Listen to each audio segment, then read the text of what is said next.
I stand as on some mighty eagle's beak, eastward the sea absorbing, viewing nothing but sea and sky, the tossing waves, the foam, the ships in the distance, the wild unrest, the snowy curling caps, that inbound urge and urge of waves, seeking the shores forever.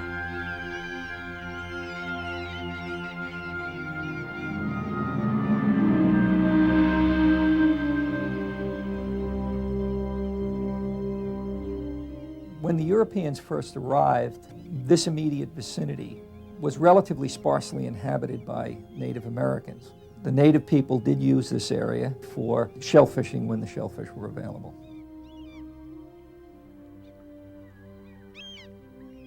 Colonization and settlement proceeded on Long Island from the west end with the Dutch and the east end with the English.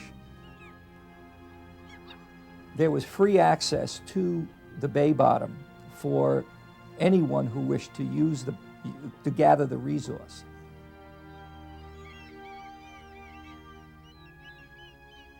Two things happened concurrently that exerted great influence on the development of Great South Bay. One of them was the appearance of oysters that were commercially harvestable for the commercial market. The second thing that happened was the development of New York City. New York City became the principal point of consumption for oysters that were harvested from Great South Bay. The development of the Long Island Railroad in 1844 allowed oysters from the South Shore to be moved into New York City very, very rapidly. They therefore would arrive in prime condition, ready for consumption on the half shell. As the 19th century progressed, farmers on Long Island in general could be described as farmer fishermen. Some of these farmer fishermen became clammers or shell fishermen. With the development of the 19th century, we have a specialization in livelihood that takes place throughout Long Island, but is very appropriate for Great South Bay here.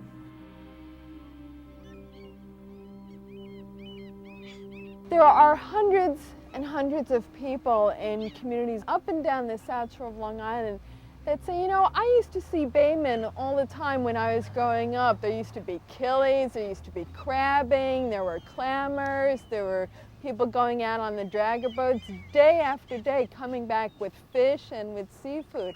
And, you know, as a kid, you know, they used to go out and do this, you know, on a regular basis. And now they're saying, I don't see that anymore. Are there any Baymen left?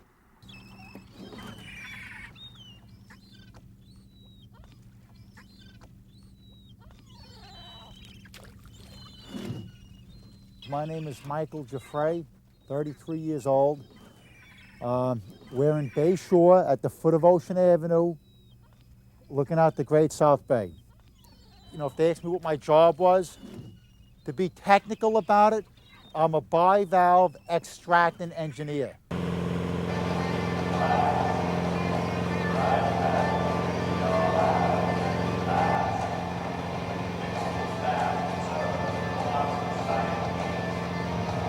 Clam is a bivalve, and I extract them out of the bay. That's just the fancy way of putting it. To make it plain and simple, I'm a Bayman or I'm a clam digger. I dig clams out of the bay.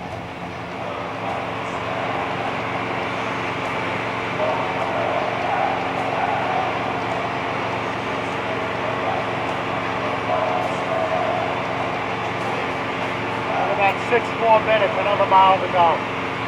We'll be on the spot.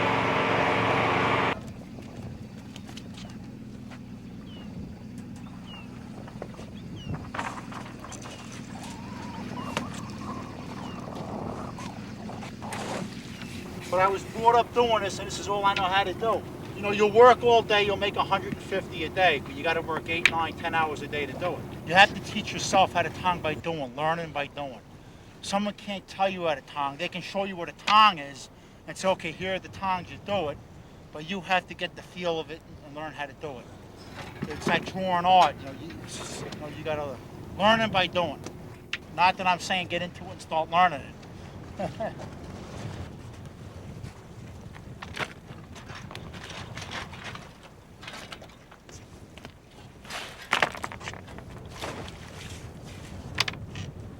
Bill Zeller, he's one of the clam buyers, did a taste test, a blindfolded taste test. And they put 4 clams out. The clams from the Great South Bay, I think it was the Bay Shore area, tasted the best. Oh, here's another question I want to answer. Here's one of the most questions. Everybody asks me, are the clams safe to eat? That's the biggest question. Am I on mic? Yeah. Right. They always ask me, are the clams safe to eat? Yes, they are safe to eat in Long Island.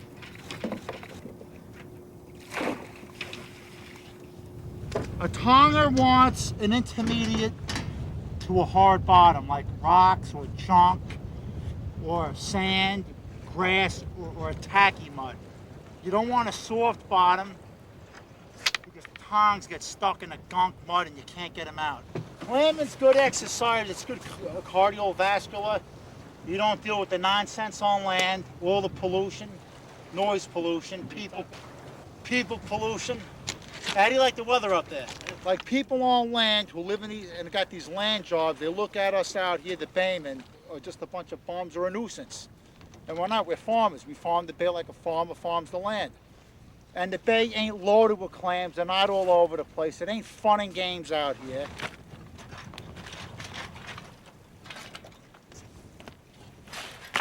Why am I still out here? The big question. I don't know why I'm out here. What else am I going to do? I'd like to get another job someplace, but I still come back here. I don't know why. I wish I had an answer for that. I don't like to leave this job. I've been doing it so long. I like doing it. And then when you get a land job, like on land, doing something like a custodian of the railroad, and then the summertime comes, you always get that clamming fever, like you want to be out here because you did it and it's in you. You know what I mean? Like, you can't take an eagle out of the forest and put him in Manhattan. You'll want to go back to where you came from. I can only speak for myself, you know. Now, I'm going to be tonging until they take that first shovel of dirt and throw it on my gravestone.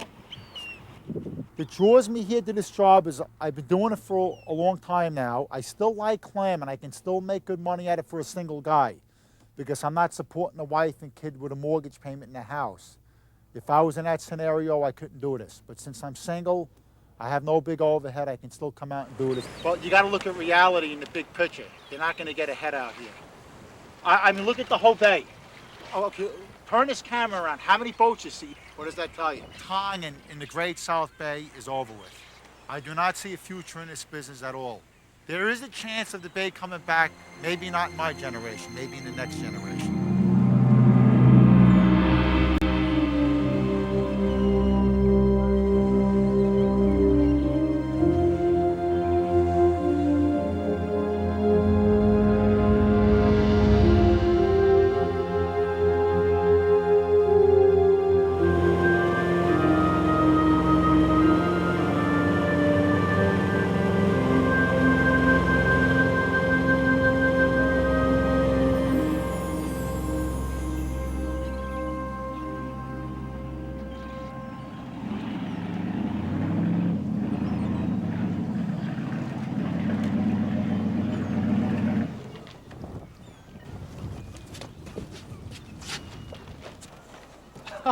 I had a good day. I'm home.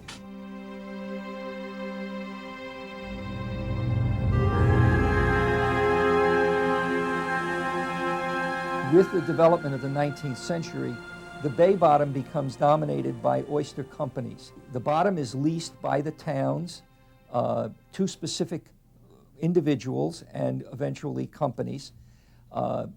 They plant seed, raise oysters on the bottom, and then harvest. The Blue Point Oyster Company claims its ownership of the bay bottom, of a large portion of the bay bottom, as a result of the Tangier Smith patent, and so effectively they control the largest section and the most desirable section of the bay for their own company production. Here at the Blue Points Company, we own 21 square miles of the Great South Bay bottom and are basically able to administer it a little more closely and maybe a little more efficiently.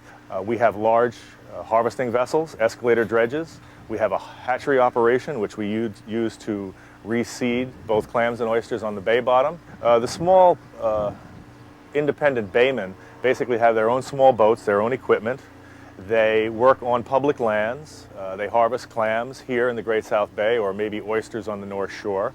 they don't make a tremendous amount of money at this type of industry, especially not now. Yet there are those that are still plugging away at it and trying to make a go of it. And it's probably not the money, obviously.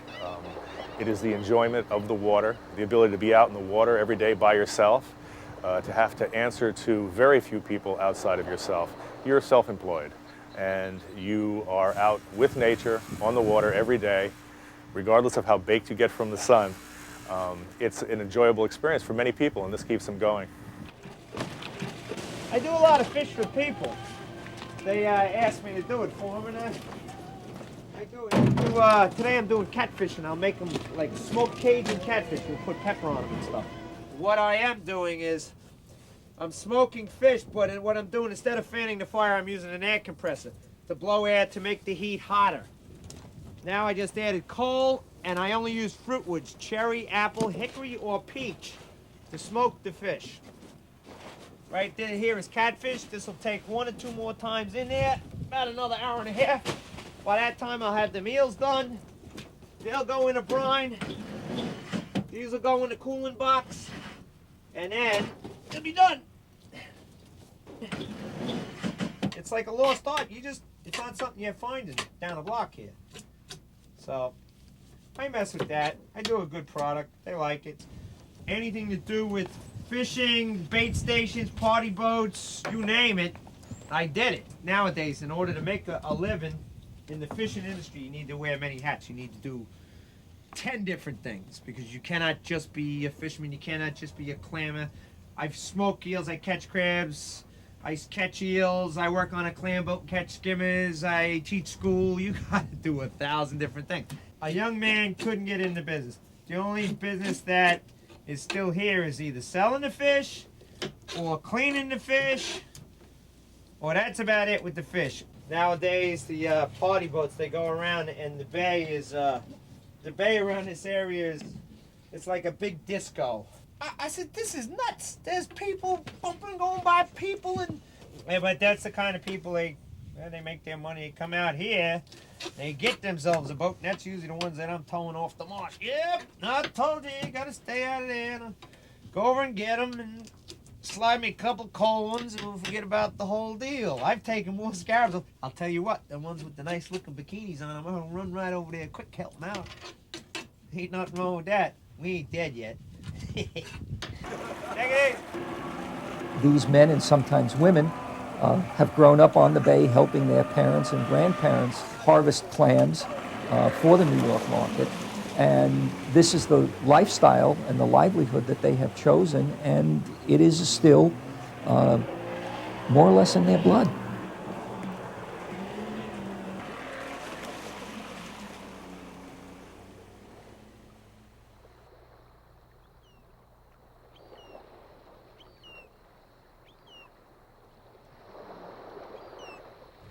Well, my name is John Buchak, and I'm a bayman out here in the bay. I catch bait fish, I catch eels. I go with the seasons. I'm kind of like a chameleon, you know. I change with the seasons. I've been on the bay all my life. I'm 46 years old now, and my father was on the bay. He was a fisherman, and I grew up on the docks, and I've been with commercial fishermen all my life, and I've seen how things work. You know, I love the environment, and I'm at home with the environment here. You know, it's a beautiful way of life. I think of the bay as my second home. I live on the bay. Even if I ever have a day off, I'm still on the bay. You know, I'm very happy out there. You know, if you took the bay away from me, it would be like putting a wild animal in a cage. It just couldn't work. Well, in the morning, I leave Bayshore here at the dock with my large boat, and I can use that to pick up my eel traps. On a daily basis, well, these traps here, these have been here for 2 days. You know, it's not really worth your while to pick them up every day because you don't catch enough right now. So you leave them for 2 days, that way you get the maximum out of the bait and stuff. Because the bait will last right now with the water temperature for 2 days.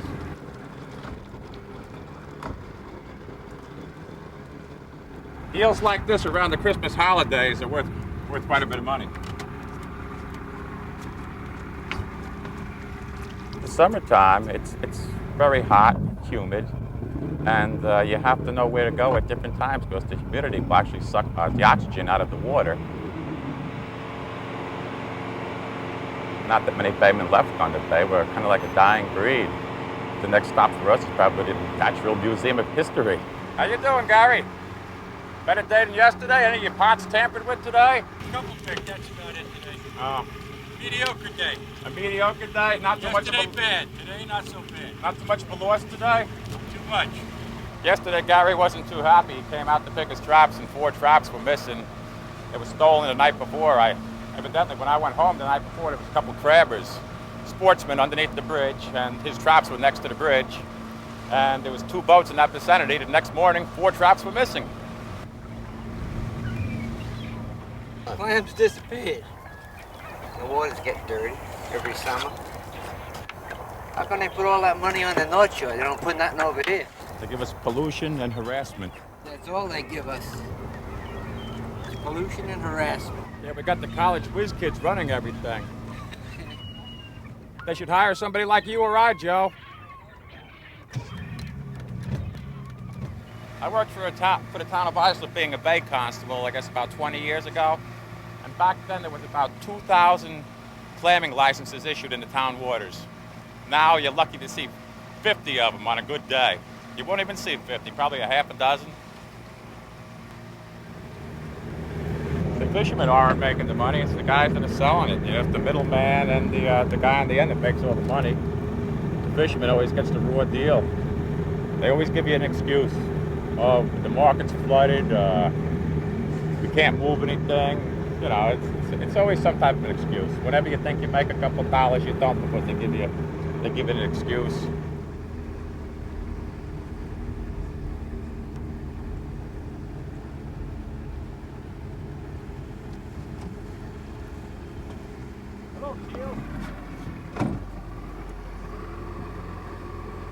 Then later on in the day, when the tide is raising, I pick up my small boat, which I keep at the beach. And that's a shallow draft, 16-foot boat, which I'm allowed to get up into the meadows, into the marshy areas where the water's, say, 18 inches deep. And then I pick up my bait traps, which I catch small killifish, which are used pretty much for fluke or freshwater fishing, trout or bass.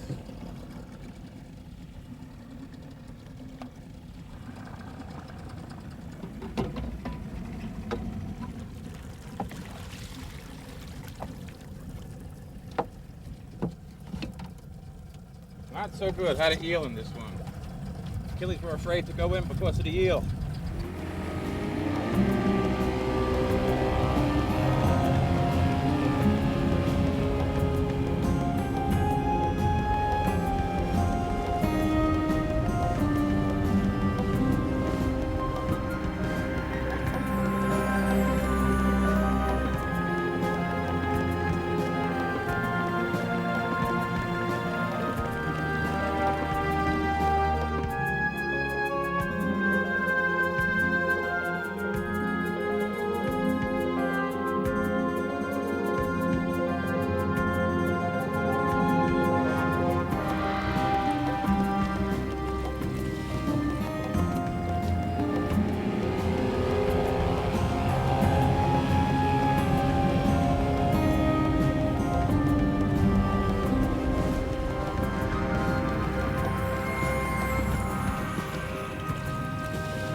The real money years probably were between 1860 and 1870. Many of the oyster houses were established at that time. They would ship oysters to market either as whole oysters on a half shell, or they would ship them in 1-gallon containers already shucked. This remains the scene through the 20th century until we have the hurricane of 1938, which produced a tremendous amount of sand movement within the bay, silting over and covering many of the oyster beds. The 38 hurricane hurt our bay bad. It ruined the oyster business, clammers. Business was slow. A lot of the fellas got school jobs, maintaining school workers. Other ones went for carpenter business. Some went in defense plants. There wasn't many of us left here. By 1950, the oyster industry had disappeared from Great South Bay. It was replaced by the clam industry. Clams were heavily marketed in New York. They have a relatively large mass of protein. There were a relatively abundant supply of clams, and that became the backbone of the shellfish industry. We had about, I'd say, 6,000 diggers working our area. As it got towards the end of the 60s, we started growing into, we had over 12,000 permits out that ran up into the 70s. And you could follow the sets of the bay within those years from the 60s.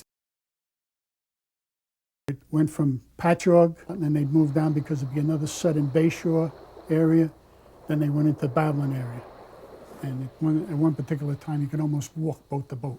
There'd be that many clam diggers out there.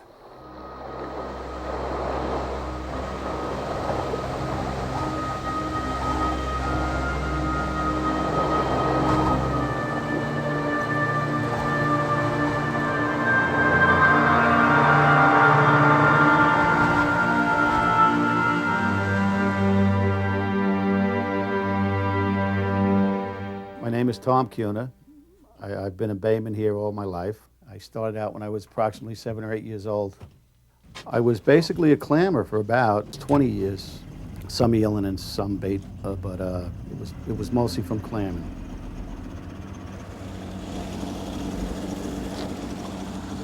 I've been here taking a living out of this bay all my life, basically.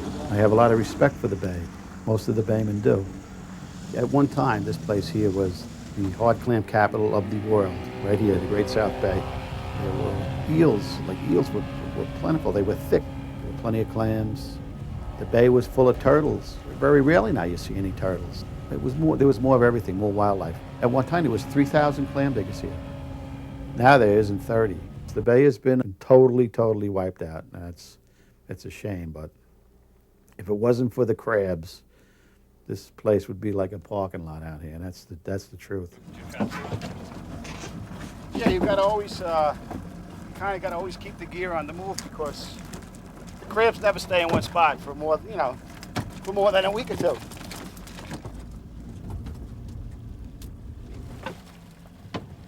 There's not much here, but yeah, like we're saying,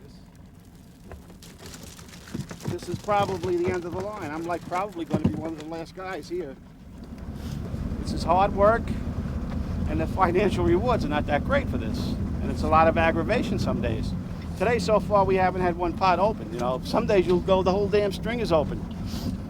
And you're just rebaiting them for somebody else, Some areas, you can't even fish there. You can't set eel pots there, crab pots, anything. The water's so clear that people will see them at night and they'll back up and grab it, you know what I mean?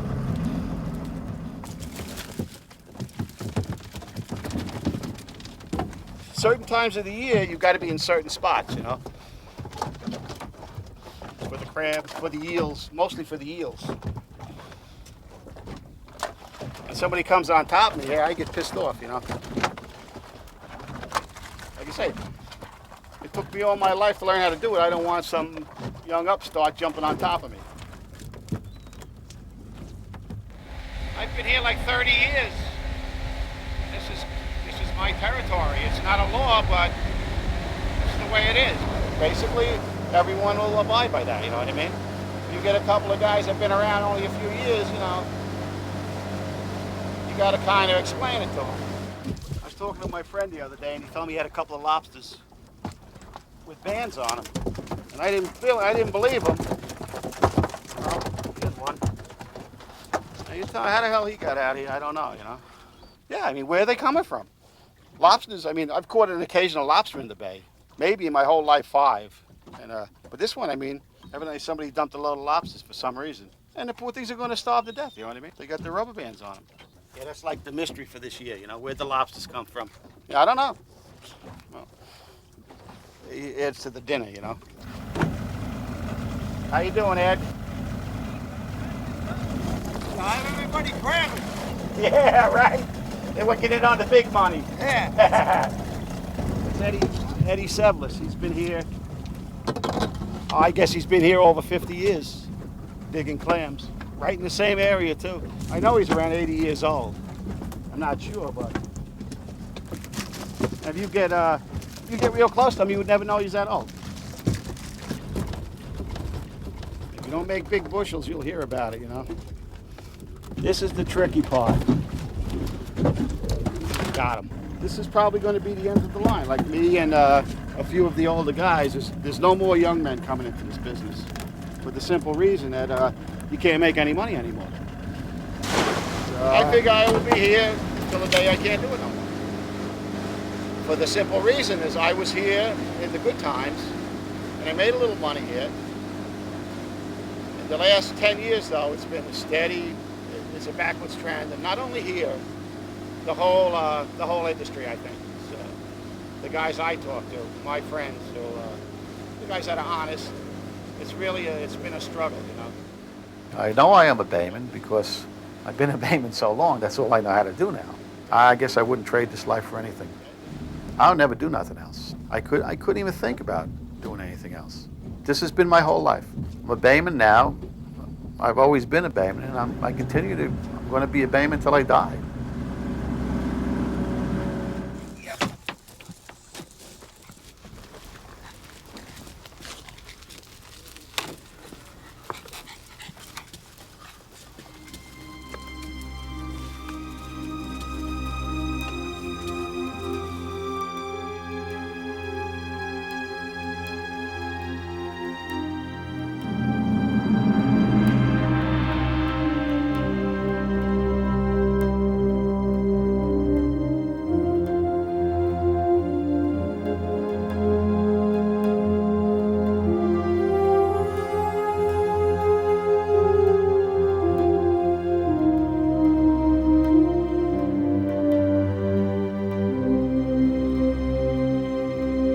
In the 90s, the bay was getting depleted.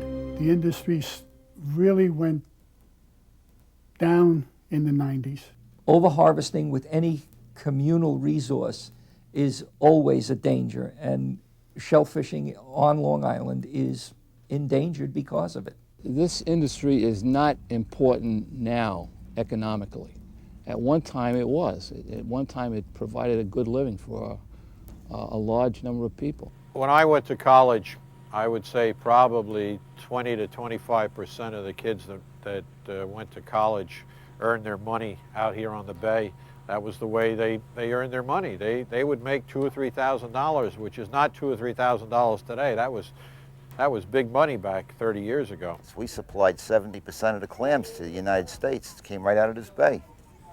Now, as far as I know, we supply 6%. And you just can't make a living out here anymore. If there was a half a dozen clammers out there, that was a lot. And in our days, practically you could walk from one boat to another practically the width of the bay.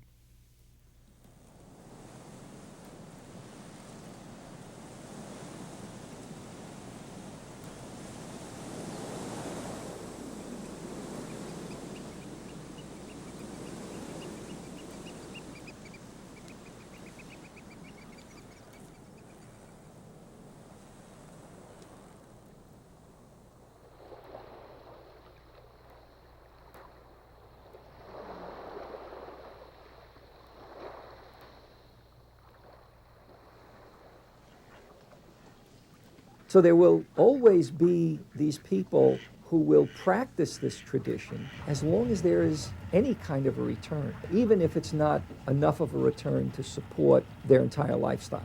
And they'll never give it up. They'll never give it up, and their children probably will not give it up either. Generally, I'll stay crab. Well, this year I'm still crabbing. The crabbing will last, hopefully, till the end of October. And then I'll go back and do some eeling some more for a month or so. And when the eeling's done and the crabbing's done around Thanksgiving, mostly all that stuff is finished around Thanksgiving. Then I usually go clamming. Or if there's any scallops, we go scalloping. The fall is usually, especially November, is usually windy. It's rough. It's hard. It's harder work. It's harder on your body. It's like twice the work, you know, if it's blowing. For some reason, it just is. You're real tired when you get home. My name is Janet Kuhner, and I've been married to Tom Kuhner, who is a Baymen. I've been married to him for 34 years. So he's a very hard-working man, you know, and he's always worried about tomorrow, the future. Will he be able to make a living? Will he be able to get the bait that he needs to make a living? Did someone mess with his pots? I feel that he's always under terrible strain as to making a living for tomorrow, because there are times when he just doesn't make money, not for lack of working. I mean, the weather is so bad, or sometimes, like he said, you know, he actually goes backwards. It's a hard life, you know. And my wife will tell you, we've had some really hard times. We've gone through periods where it's sometimes very hard to make money sometimes. I really don't know what's going to become of this, you know. It's a sad state of affairs. All the guys, you know, I knew a lot of guys out here, and they're gone, you know. They just drifted away. They couldn't make it. It's very, very few of the original clam diggers here. Like I say, there's 5 or 6 of them left. That's it. And they're all over 60 years old. All the young men have got out of here. I'm a Bayman now. I've always been a Bayman, and I'm going to be a Bayman until I die. Hopefully I'll die out on the bay, like my partner did. I mean, really, that's a great way to go. If that's the way you got to go, well, good. It'd be good for me, you know. But this is my life, and so be it.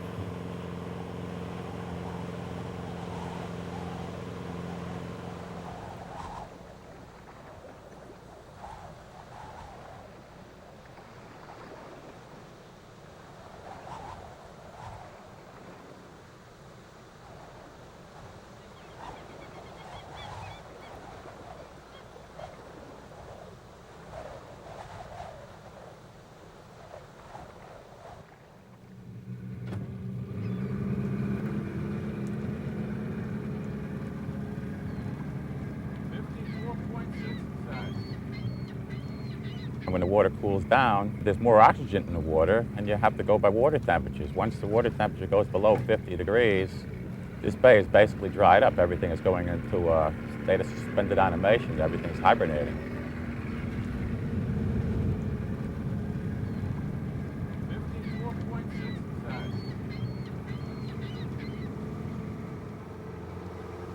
This time of the year, people are starting to pull their boats out of the water, and it's pretty desolate out here. You come out here at night, and you're lucky to see 1 or 2 boats besides yourself now.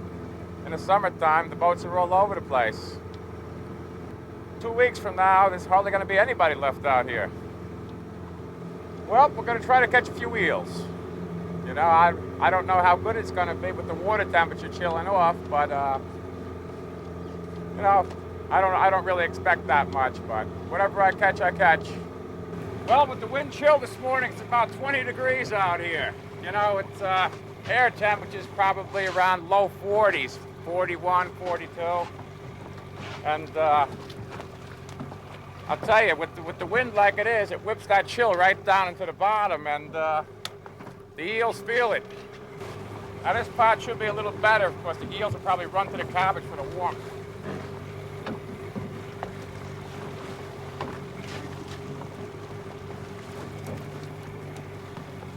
Not that much better. The water temperature is a little bit too cold out here right now, so we've got to move the traps up to where the eels will go to hibernate. The eels, they bed down in these creeks and canals for the winter. The summertime, the eels are dispersed all over the bay. They're in the eel grass. You know, the fall time is nice because the eels pretty much all concentrate themselves in these creeks and canals. You see, we got a little bit warmer temperature here up in the canal. And now we have a decent trout and some eels.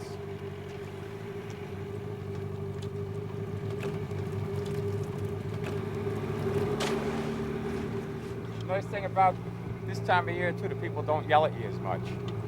I was sneaking around in the canals in the summertime. You know, you try to do it when people don't see you, early in the morning or while they're working or something like that.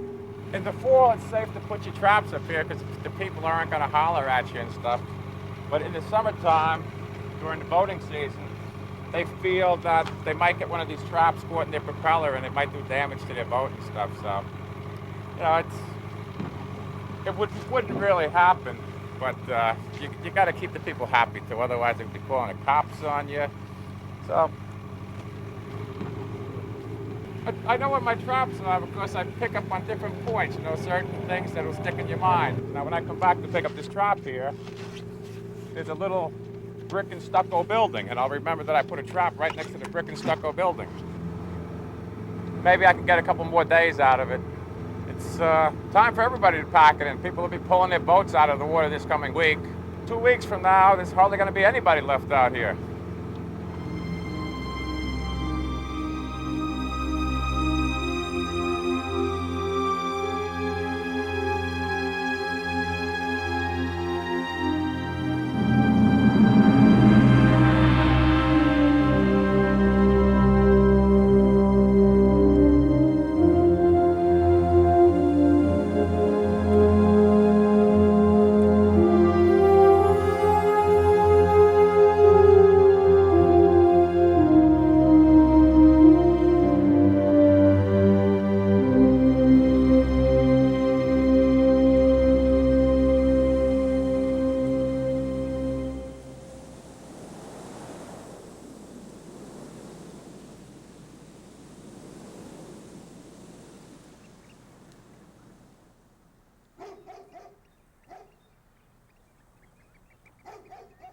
Usually we have a lot of ice around here in the wintertime, and I won't use my good boats in the ice because you wreck them, you know.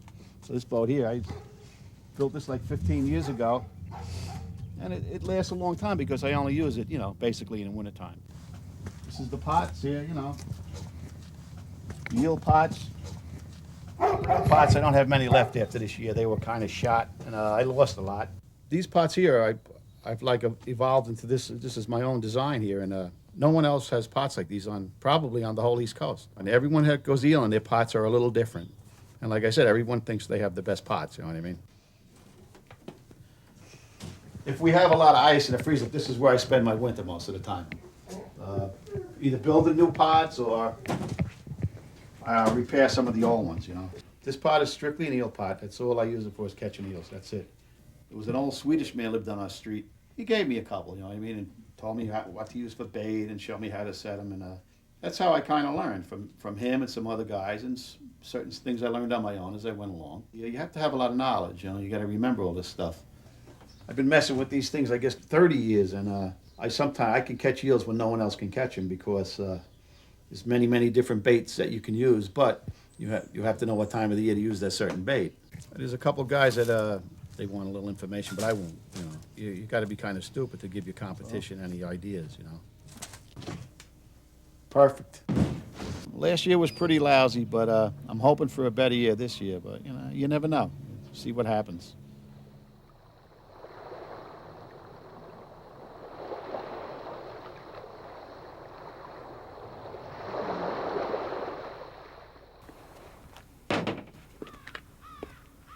Some people wear a suit and tie, others wear boots and rain gear. Let's go to work.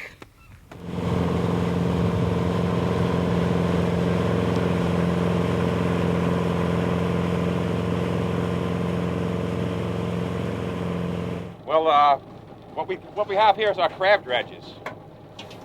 Now the crab dredges have these 6-inch teeth on them. So the crabs are buried in the bottom right now in hibernation. And what we'll do is we'll throw this dredge in the water and we'll tow it. And the teeth will cut through the bottom and it will kick the crabs into the basket. You can feel the boat surging now.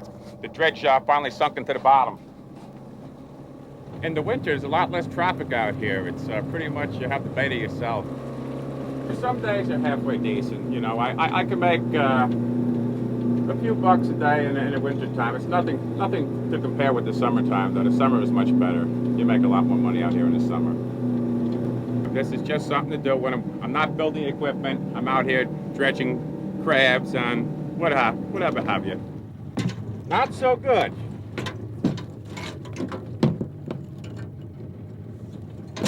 So you want to be a bayman, hey? Try it again. Basically, my knowledge of the bay came from trial and error. You know, I seen some old-timers years ago, and I thought it was a nice way of life, and I decided to do it, but I found out it wasn't really that easy. And I tried a lot of things, and some worked, some didn't. And it's all trial and error. No crabs. If I had to do it all over again, I wouldn't be doing this. I would have stayed in school. I would have been a professional student. If only I was 20 years old again.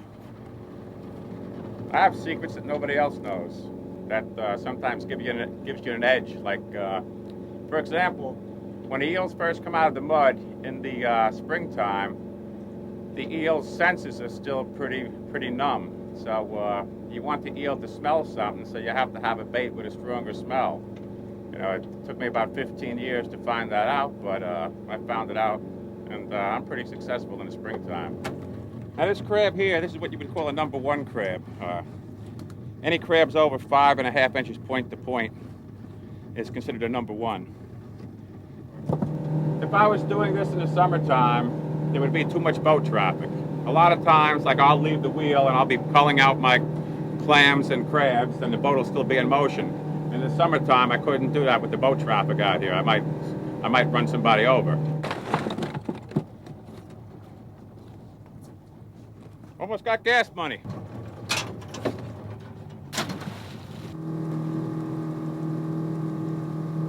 Oh, I'm very hopeful that this spring is going to be profitable for all of us men working on the bay here.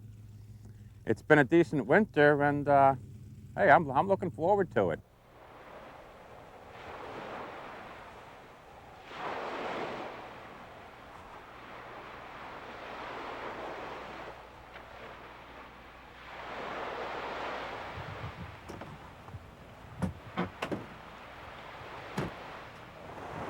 Well, this type of clam is only no seaweed, no sand. It's basically for rocks. And every different type of clamming has different types of rates. And this one is basically along the mainland of the shore of Suffolk County is basically rock. It's about 32 degrees. But you wear the right clothes, you have no problem.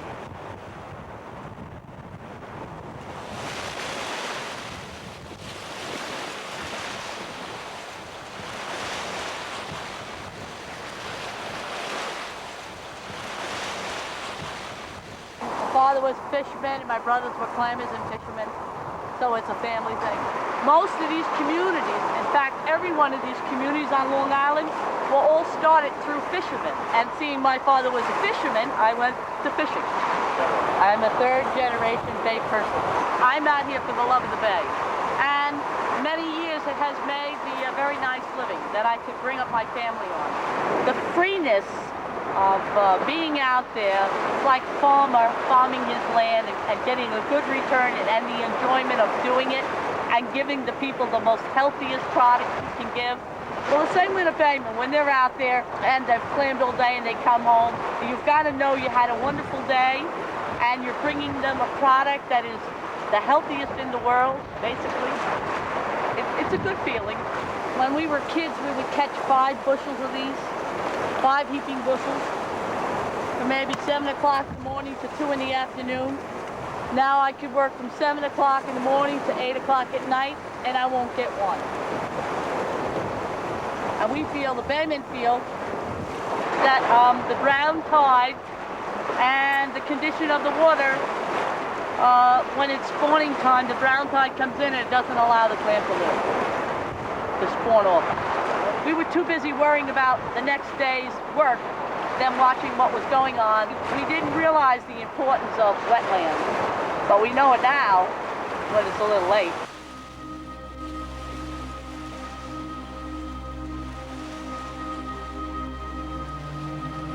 Today, the marine resources in this bay are severely depleted. And it's not all because of overfishing. Certainly the pollution has got, environmental factors are a big factor. Just what the percentage is between the two is hard to say.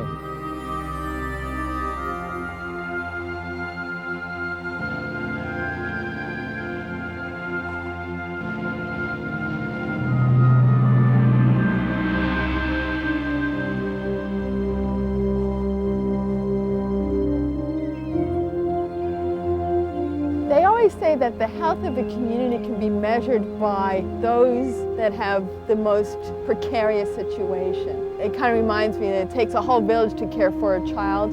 Well, it takes a whole island to say, yes, fresh water, fresh fish, fresh clams, that's important to us. And from there comes a commitment to say, we've got to provide space for those people. We've got to buy their products, and we've got to be able to say, these is an important part of our identity as an island. We need to make a commitment to those people so that we can preserve this important legacy for future generations.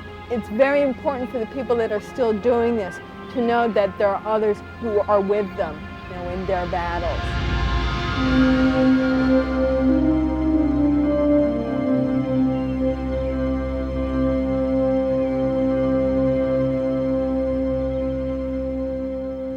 Bobby Britton, and I'm a Bayman. Basically, it's clamming, but it can be a lot of other things, such as crabbing or bait fishing, stuff like that. I've been on the water all my life, in one capacity or another. I'm on this bay because I love it. It's my way of life. But it's a way of life it's been going on since the first settlers came into this country. It's just, we're on the water, they were breaking land. But it's basically the same. Been watermen going up and down the coast for hundreds of years. And it's a way of life, and it's a damn good way of life. And it was very productive in the early 70s when this was just flat out overfished. And our problem now is it hasn't come back, and it's very hard to make a living on this bay right now at this point. Now all these fellas, the young guys and everything, they're off the bay. It's left to the older fellas like us who don't have kids in school and stuff like that. The wife works. We can still go out there. We go out there because we love it. It's our way of life. It's something we do. We would be lost going the opposite direction to the north. Okay, let's do it. But it's something I just don't want to give up. There's a few fellas out here, that just want to hang in there.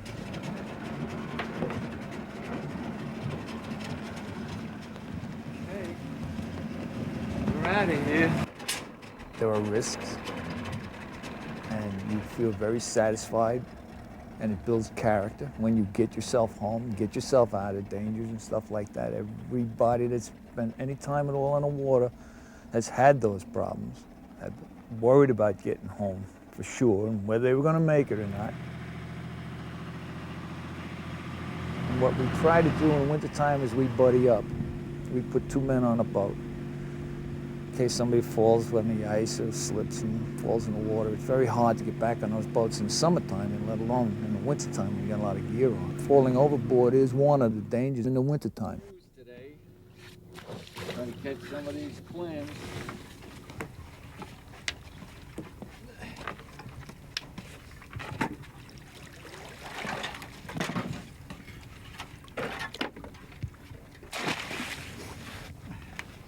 This was the greatest place you ever saw, I tell you. We didn't know it because we didn't know any better.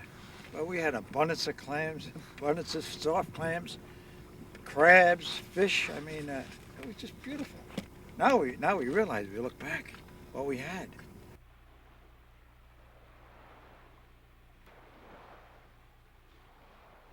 Oh, I've been at it since a little boy. My dad used to do this for a living. I used to go out with him, and I just picked it up from there. In fact, I worked out here until about 7 years ago, and the way things have gotten, I had to find another way to make a living, supplement my income, because I just couldn't do it out here anymore. So I got a job as a school custodian, which I still do now, and I just fill in with here. In fact, I teased my wife. I said, I'm probably the only guy that got a job so he could stay clamming. You know, and That's the truth. that's where I am right now. You know, my story was when I was young, I got out of high school, you couldn't get a job out here. 1930s, end of the 30s, 39. So I came out here. Then the war broke out. I went in the Marine Corps. Spent 4 years in the Marine Corps, came home, got married, and I didn't want nothing to do with the bay. My wife didn't want me to go near the bay. So I went to work ashore, and I hated it. After about a month, my brother came home from the Army, and he bought a boat, and he went back clamming. I said to my wife, I'm going to try that. Oh, no, she said. I said, I'm going to try it for a month. And I came out here with my brother, and I worked my fanny off. At the end of the month, I said to my wife, aren't we doing better? Aren't you happy that I'm happy? She said, yeah, all right. So I stayed out here. And I'm still here.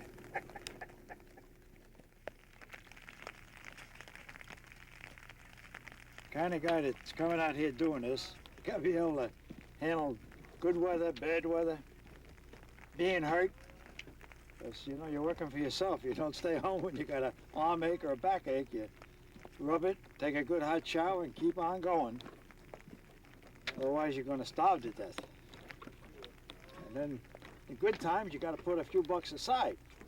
You know, you're never going to get through the bad times, and there's a lot of bad times. I guess that's about it. You do that, you'll make it. It's just something that's in you, you know? Something I've always done, I always liked. When I'm not around the water, I'm just not really happy, you know?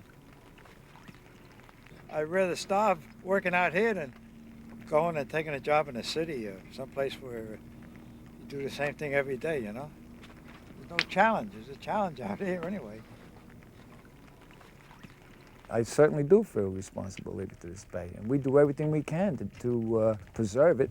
Baymen at this time are right up to the nines on the ecology. They know what's going on. Everybody knows what's going on. Nobody here trying to get away with anything, because why? We're just going to kill our own industry. The guys that weren't Baymen, that were making a lot of money at one time, they're gone. They're back into other stuff now. The guys that are left on the water are trying to do right by the public and everything else, because it's our own necks that are hanging here. We'll lose the industry totally if there's more problems. I don't think it'll ever come back the way it was. It's impossible, you know. We had 1,100 diggers, I guess, in 1970s. 1,100. 1,100 boats disappear off the water. Something's wrong. There is a chance that this bay could come back and some people could make a few bucks out of this and make a living out of it. How do you feel about that? Well, like I say, it's a tough life, a hard life. You gotta really like it to stick it out, because there's some bad days and bad moments where you go home and you really didn't make enough to pay, you know. It's a good, honest life, yeah. You put out and work, you produce, and you make money. If you don't, well, you're not going to eat. If you like to eat, you got to keep working.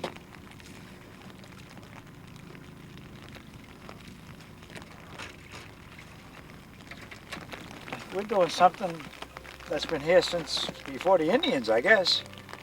You get across the bay and through those grots there, you swear there's an Indian coming at you sometimes. It's just like it was when they left it, when we took it from them.